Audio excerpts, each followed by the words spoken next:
नमस्कार, स्वागत है आप सभी का। चार का चक्रव्यूह देख रहे हैं आप। मैं हूं आपके साथ कृतिका। बुलेटिन की शुरुआत बड़ी खबर के साथ करेंगे। यूपी मदरसा बोर्ड के चेयरमैन डॉक्टर इफ्तिखार अहमद जावेद का बयान इस वक्त सामने आया है।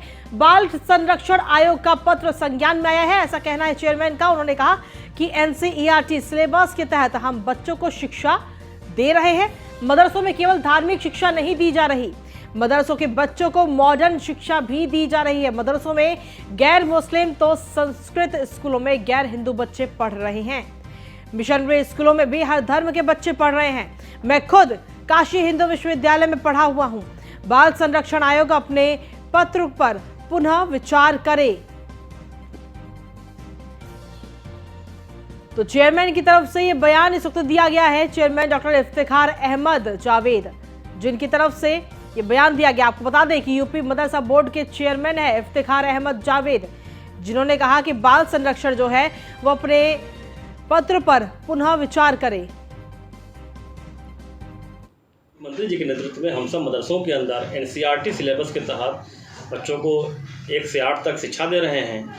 केवल धार्मिक शिक्षा नहीं दी जा रही है, उनको देश का जो मॉडर्न एजुकेशन है वो दिया जा रहा है।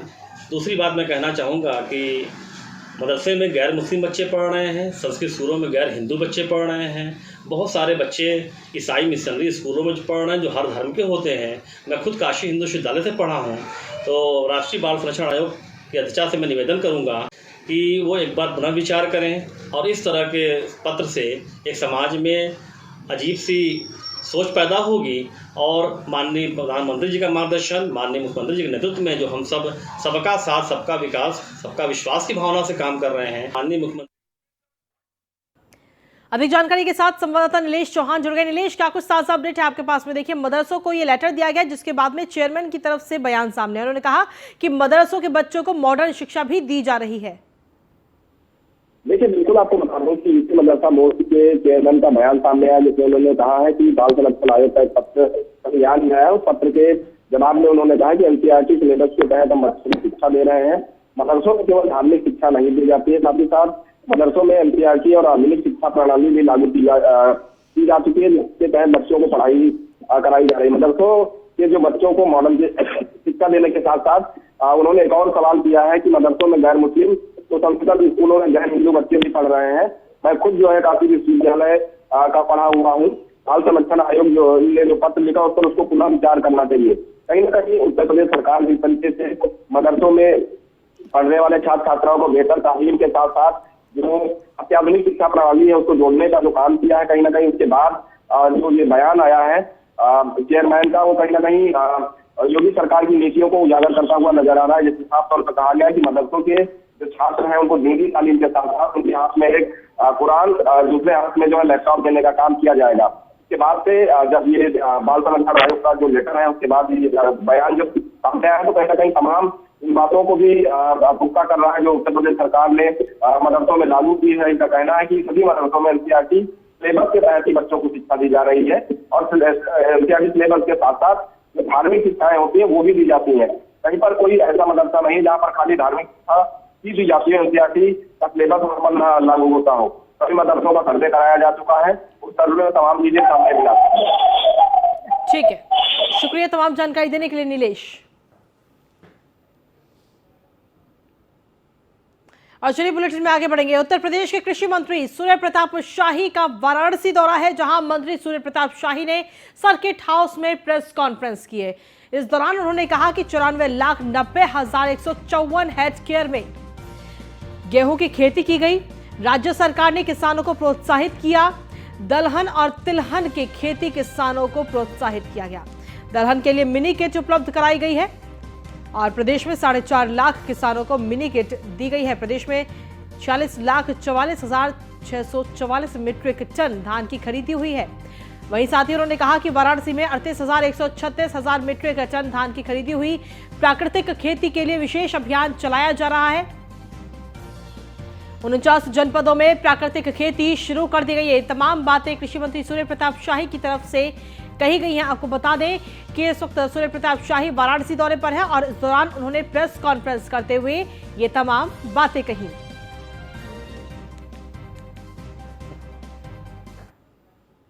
अगली खबर है फिरोजाबाद से, जहां पर फिल्म अभिनेता अनुपम खेर ने शताब्दी एक्सप्रेस से लखनऊ से टूंडला तक का सफर किया।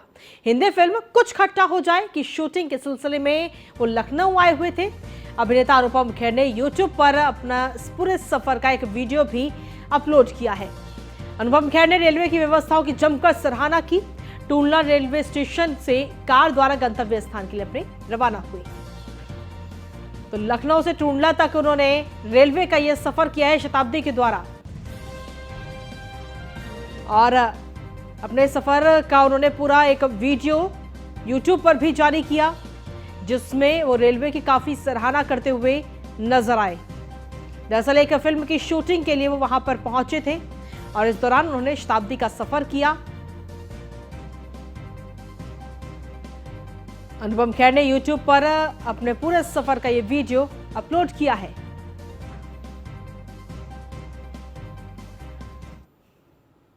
वहीं झारखंड दौरे पर केंद्रीय गृह मंत्री अमित शाह चाईबासा में विजय संकल्प रैली को अमित शाह ने संबोधित किया। उन्होंने कहा कि हमारी सरकार ने शिक्षा चिकित्सा पर काम किया है। तो बड़ी खबर आप तक पहुंचा रहे हैं, और क्या कुछ कहा है गृह मंत्री अमित शाह ने, आपको सुनवाते हैं।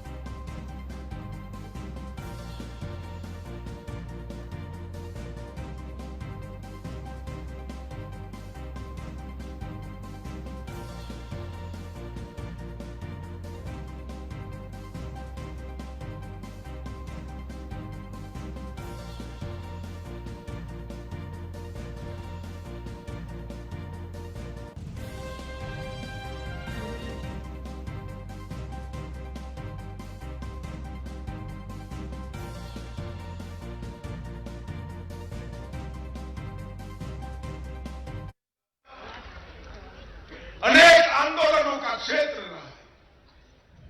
यहां अपने अधिकार का संघर्ष, अधिकार की मांग बहुत पुरानी रही है, और ये क्षेत्र हमेशा देश की आजादी के लिए भी अग्रसर रहा है। अभी सन 57 की क्रांति का युगल भूखा भी नहीं था, तब 19 नवंबर 1837 में सिरंसिया घाटी में 400 अंग्रेजों की टुकड़ी को पोटाहो के नेतृत्व में यहां पर बड़ी लड़ाई लड़कर उसका सामना किया गया। मगर बाद में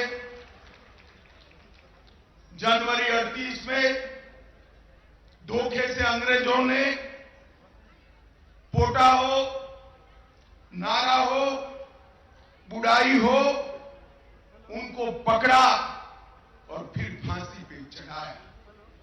इसके बाद बोड़ा हो और पड़ुआ हो को भी फांसी पर चढ़ाया। आज भी न केवल हो जनजाति के वीर हुतात्माओं को, न केवल कोल्हान क्षेत्र, मेरे गुजरात तक पूरा देश नमन कर उनके सम्मान के साथ उनको याद करता है। भारतीय जनता पार्टी की सरकार जब आई, पहले अटल जी के नेतृत्व में बनी, फिर झारखंड वालों ने मोदी जी के नेतृत्व में बनाई। हमने हमेशा जनजातीय गौरव को और जनजातीय सम्मान को प्रायोरिटी दी। आजादी के 70 साल बाद भी एक भी जनजातीय व्यक्ति इस देश के राष्ट्रपति पद पर आसीन नहीं हुआ था। हमने आदिवासी घर की गरीब बहन द्रौपदी मुर्मू को राष्ट्रपति बनाकर महामहिम द्रौपदी मुर्मू बनाने का काम किया। हमने आदिवासी कल्याण के लिए जो बजट कांग्रेस की सरकार जनजाति योजनाओं का 21,000 करोड़ का छोड़कर गई थी, उसको बढ़ाकर 86,000 करोड़ किया है। 3 करोड़ से ज्यादा जनजातीय किसानों को मोदी जी प्रति वर्ष 6,000 रुपया डीबीटी के माध्यम से भेजते हैं, और आदिवासी एकलव्य आवासीय विद्यालय एक कांग्रेस सरकार 167 छोड़कर गई थी। आज नरेंद्र मोदी जी ने 167 से 680 तक की बढ़ोतरी आदिवासी एकलव्य विद्यालय।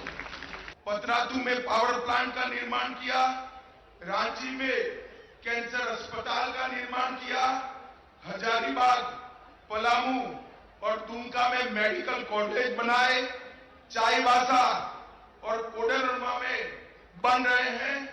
भाई मैं तो लंबी सूची आपको बताया। हेमंत भाई, एक बार आपने क्या किया वो जरा हमारे झारखंड के लोगों को बता देना। ऐसा मत मानिए भाई कि उसने कुछ नहीं किया है, उन्होंने भ्रष्टाचार किया है। उन्होंने आदिवासी जमीन घुसपैठियों को देने का काम किया है। उन्होंने जनजातीय महिलाओं के अधिकार का रक्षण करने की जगह अपनी वोट बैंक की राजनीति करना तय किया है। और बुलेटिन में आगे बढ़ेंगे, बात करेंगे अब अलीगढ़ की, जहां पर घर में तेंदुआ घुसने से इलाके में सनसनी फैल गई है। आपको बता दें कि परिवार के 5 सदस्य घर की किचन में जान बचाने के लिए घुस गए। घर के आसपास और छत पर ग्रामीणों की भारी भीड़ वहां पर जुटी। सीसीटीवी में ये पूरी घटना कैद हो गई है। पुलिस और वन विभाग की टीम वहां मौके पर पहुंची। जवा थाना इलाके के कस्बा का ये पूरा मामला बताया जा रहा है। ये देखिए, ये तस्वीर भी इस वक्त आपको दिखा रहे। सीसीटीवी में ये पूरी तस्वीर इस वक्त कैद हो गई है। तेंदुआ अचानक से वहां पहुंचा और एक घर में घुस गया, जिसके बाद में जो परिवार के 5 सदस्य उस घर में मौजूद थे वो सभी अपनी जान बचाने के लिए रसोई में दुब गए।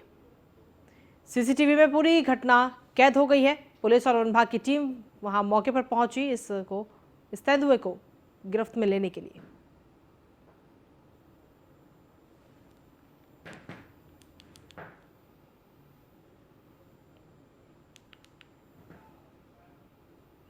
और अगली खबर है जालौन से, जहां पर उरई बीजेपी युवा मोर्चा के नगर उपाध्यक्षों की रील इस वक्त काफी वायरल हो रही है। वायरल रील में नगर उपाध्यक्ष 2 युवकों को गोली मार रहे हैं।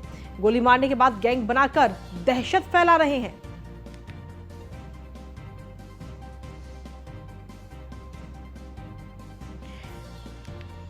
तो वीडियो सामने आने के बाद में पुलिस इस वक्त हरकत में आ गई है।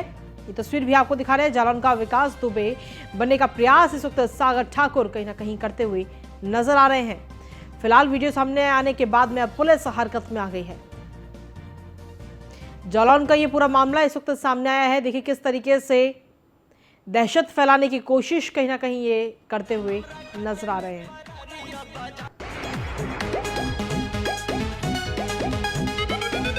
लूट रंगदारी में बनाम हो, एगो जिला में हम तो बनी बदनाम हो।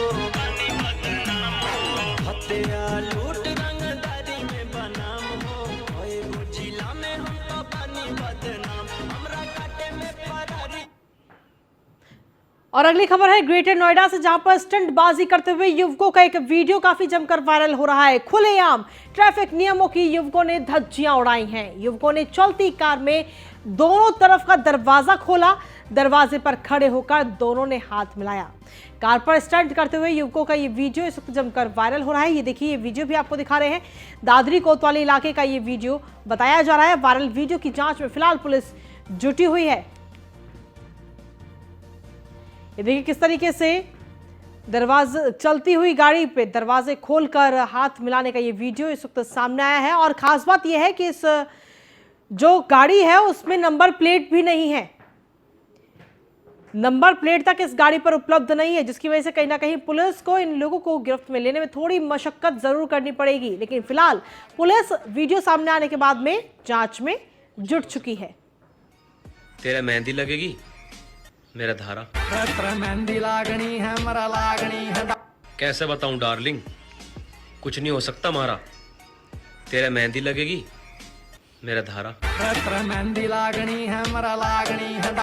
कैसे बताऊं डार्लिंग, कुछ नहीं हो सकता मारा। और अगली खबर का रुख करते हैं अमरोहा से, जहां पर पुलिस ने फर्जी दरोगा को गिरफ्तार कर लिया है। दरोगा बनकर लोगों के साथ में धोखाधड़ी करता था, उन्हें ठगने का काम करता था। पुलिस की वर्दी पहनकर अपना रौब ये फर्जी दरोगा दिखाता था। आरोपी के खिलाफ गंभीर धाराओं में मुकदमा दर्ज किया गया है। नगर कोतवाली के बटवाल का रहने वाला है आरोपी युवक। तो पुलिस की वर्दी पहनकर रौब दिखाता था, लोगों को ठगने का काम ये फर्जी दरोगा करता था। फिलहाल आरोपी के खिलाफ गंभीर धाराओं में मुकदमा दर्ज किया गया है। नगर कोतवाली के बटवाल का रहने वाला है आरोपी युवक, जिसे फिलहाल पुलिस ने हिरासत में ले लिया है। पुलिस ने फर्जी दरोगा को गिरफ्तार किया है।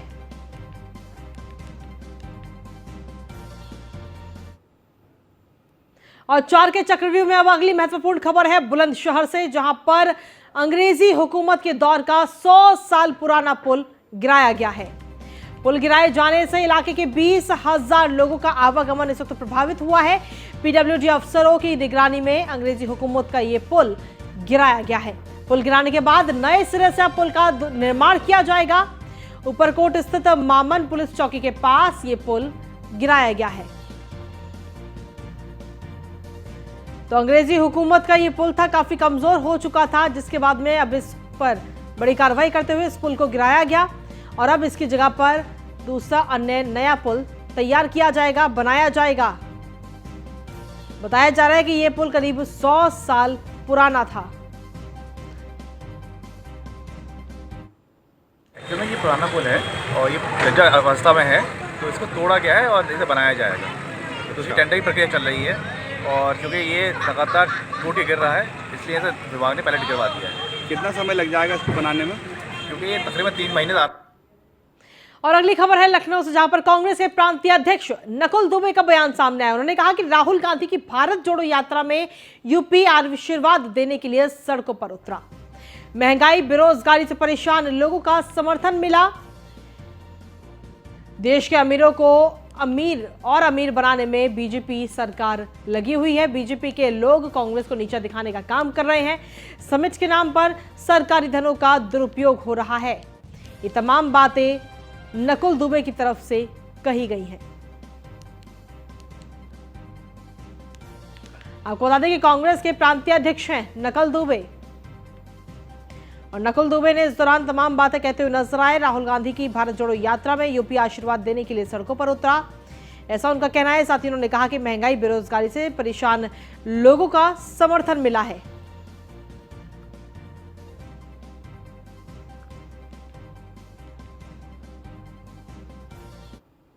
जब उत्तर प्रदेश में भारत जोड़ो यात्रा राहुल जी के नेतृत्व में प्रवेश की, तो जिस तरीके का नौजवानों का प्यार, किसानों का प्यार, आम आदमी की मोहब्बत जिस तरीके से मिली, निश्चित तौर पर आश्चर्यजनक परिणाम होंगे। और इस यात्रा जो नफरत की जो सियासत करते, जो दलगत राजनीति की सियासत करते थे, उनके चेहरे उतर गए। और भारत जोड़ो यात्रा निश्चित तौर पर पूरे प्रदेश पर, पूरे देश पर संदेश किया है कि नफरत की सियासत बंद होनी चाहिए। एक सवाल आपके माध्यम से योगी आदित्यनाथ जी की सरकार से है कि पूंजी निवेश को लेकर सरकार बड़े बड़े दावे कर रही है। पिछले 5 साल में योगी आदित्यनाथ। वहीं गोरखपुर में लिटरेरी फेस्टिवल का शुभारंभ किया गया। बता दें कि यह फेस्टिवल 2 दिनों तक चलेगा, जहां साहित्य, संस्कृति, पत्रकारिता और फिल्म जगत की हस्तियों से रूबरू होंगे गोरखपुर के लोग। इस फेस्टिवल में मुख्य अतिथि के तौर पर केरल के राज्यपाल आरिफ मोहम्मद खान शामिल हुए। तो वहीं साहित्य अकादमी के पूर्व अध्यक्ष प्रोफेसर विश्वनाथ तिवारी कार्यक्रम की अध्यक्षता कर रहे हैं। साहित्यकार मृदुला गर्ग और वरिष्ठ पत्रकार अजय सिंह ने इस कार्यक्रम का शुभारंभ किया।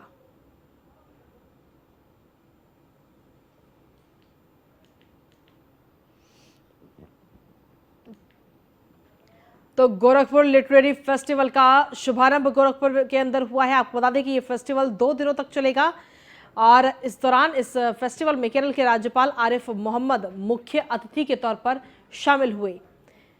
ये फेस्टिवल 2 दिनों तक चलेगा।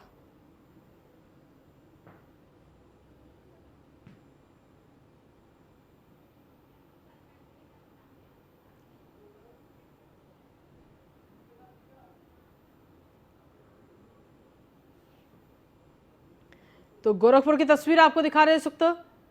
गोरखपुर लिटरेरी फेस्टिवल का शुभारंभ आज किया गया है।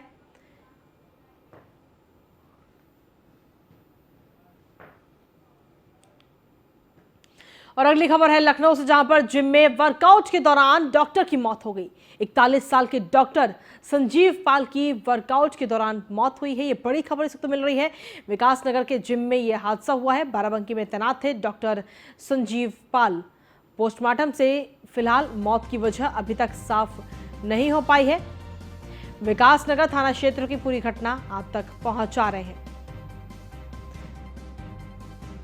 तो बाराबंकी में तैनात थे डॉक्टर संजीव पाल, जो कि जिम में वर्कआउट कर रहे थे और इस दौरान उनकी अचानक से मौत हो गई। फिलहाल अभी मौत की वजह क्या है ये अभी तक साफ नहीं हो पाया है।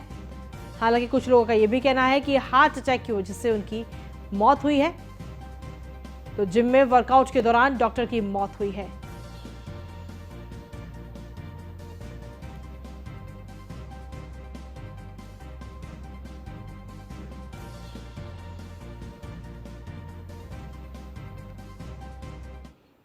अगली महत्वपूर्ण खबर है अमरोहा से, जहां पर पुलिस ने 2 लुटेरी युवतियों को गिरफ्तार किया है। सड़क पर लिफ्ट मांगकर युवतियां लूटपाट करती थीं। एक दिन पहले लिफ्ट के बहाने कार सवार से उन्होंने लूट की वारदात को अंजाम दिया और फिलहाल युवतियों के पास से लूटे हुए 4 मोबाइल और 20,000 की नकदी भी बरामद की गई है। आरोपियों से तमंचा कारतूस भी बरामद हुआ है। डिडौली थाना पुलिस को बड़ी सफलता हाथ लगी है।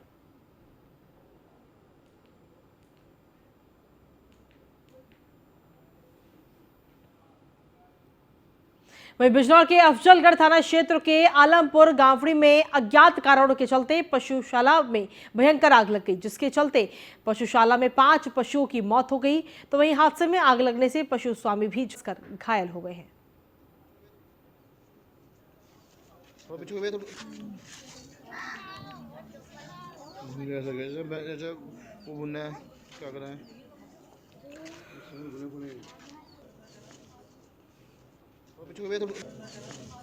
तो बिजनौर की खबर आप तक पहुंचा रहे, जहां पर अज्ञात कारणों के चलते पशुशाला में अचानक आग लग गई और इस आग में 5 पशुओं की जलकर मौत हो गई है।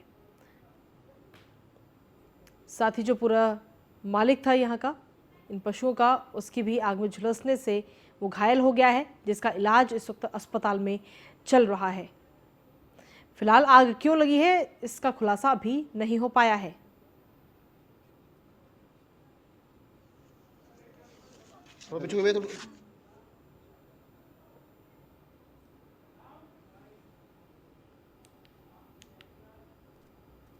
मेरठ के किला परीक्षितगढ़ थाना क्षेत्र के दुर्वेशपुर में चलती बस ट्रेवल्स जो है वो आग का गोला बन गई। चालक के इंडिकेटर देने पर बुरी तरह से गाड़ी में आग फैल गई। ट्रेवल्स गाड़ी जलकर खाक हुई है। मौके पर दमकल विभाग की टीम वहां पहुंची और काफी मुश्किलों के बाद में इस भीषण आग पर काबू पाया गया। ये तस्वीरें भी इस वक्त आपको दिखा रहे हैं। चलती हुई बस जो है वो अचानक से आग का गोला बन गई।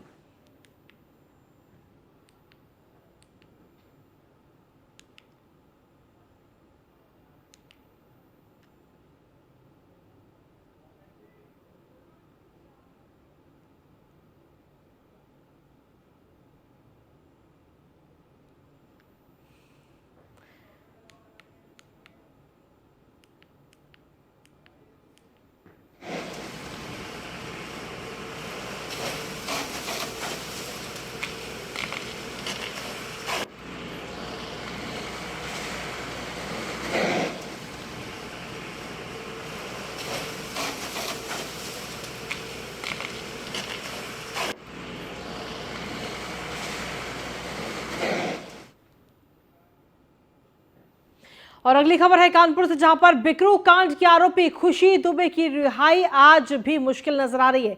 सुप्रीम कोर्ट से आरोपी खुशी दुबे को जमानत मिली है। खुशी दुबे की जमानत के लिए 1.5 लाख रुपए की जमानत, 2 जमानत दी जानी है। साथ ही फर्जी से मामले में भी दाखिल करनी होगी 2 जमानत। 4 जमानत के बाद ही बिकरू कांड की आरोपी खुशी दुबे की रिहाई हो पाएगी, लेकिन फिलहाल ये रिहाई थोड़ा मुश्किल इस वक्त नजर आ रही है।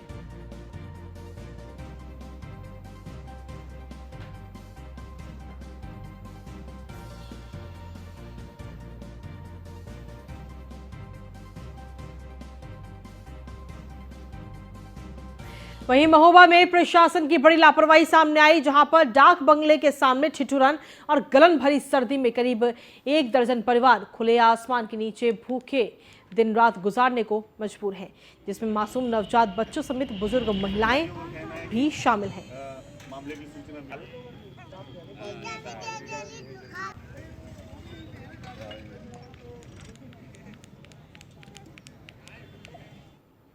सर्दी का प्रकोप लगातार बढ़ता जा रहा है। ऐसे में महोबा का जो तापमान है लगभग 3 से 4 डिग्री सेल्सियस है। आप मेरे पीछे देख सकते हैं कि बहुत सारे जो लोग हैं इस खुले आसमान के नीचे रहने को मजबूर हैं। छोटे छोटे बच्चे हैं, महिलाएं हैं, बुजुर्ग हैं। ऐसे में वो पूरा एक अपना आशियाना जो है इस पूरे मैदान में बनाए हुए हैं। यहाँ से अगर बात करें तो ये जो चौराहा है शहर का VIP चौराहा कहलाता है। सारे VIPs लोग, अधिकारी लोग इस चौराहे से निकलते हैं, लेकिन इनकी सुध लेने वाला कोई नहीं। खाने के लिए इनके पास महज सूखे चावल है जिनसे वो बच्चों का पेट भर रहे हैं। हमने उनसे जब बात करी, उनसे पूछा तो उनका ये कहना है कि वो जो है उनको कोई देखने वाला नहीं है, कोई सुनने वाला नहीं है। खास बात ये है कि जो शहर की व्यवस्थाएं हैं लगभग जो है 100 से 150 जगह अलाव जल रहा है, लेकिन उनके पास लकड़ी का एक इंतजाम भी नहीं है। हाँ, हमारे आने के बाद जरूर नगर पालिका के द्वारा जो है आज आनन फानन में लकड़ी पहुँचाई जा रही है, लकड़ी डाली जा रही है। शायद ये जिम्मेदारी नगर पालिका और जो जिला प्रशासन पहले समझ जाता है तो इनकी जो हालत है बस से बदतर नहीं होती। देखने वाली बात होगी कि रैन बसेरे में इन लोगों को पहुंचाने का प्रशासन क्या इंतजाम कराता है। महोबा से न्यूज़ 1 इंडिया के लिए आते हैं आटा चावल गांव से, क्वार्टर से, कॉलोनी से मांगों के लिए आते हैं साहब, खाते हैं बच्चे लोग के। आदमी लोग कबाड़ वाड़ चुन के लिए आते हैं, 150 साग सब्जी लिए आते हैं। कोई अधिकारी नहीं है आपके पास? कोई नहीं आता साहब। रैन बसेरों में जाने के लिए कोई आता है कहने के लिए? कोई नहीं आता कि हाँ चले जाओ रैन बस। और इसी के साथ फिलहाल 4 के चक्रव्यूह में इतना ही। बाकी देश दुनिया की तमाम खबरों के लिए देखते रहिए न्यूज़ 1।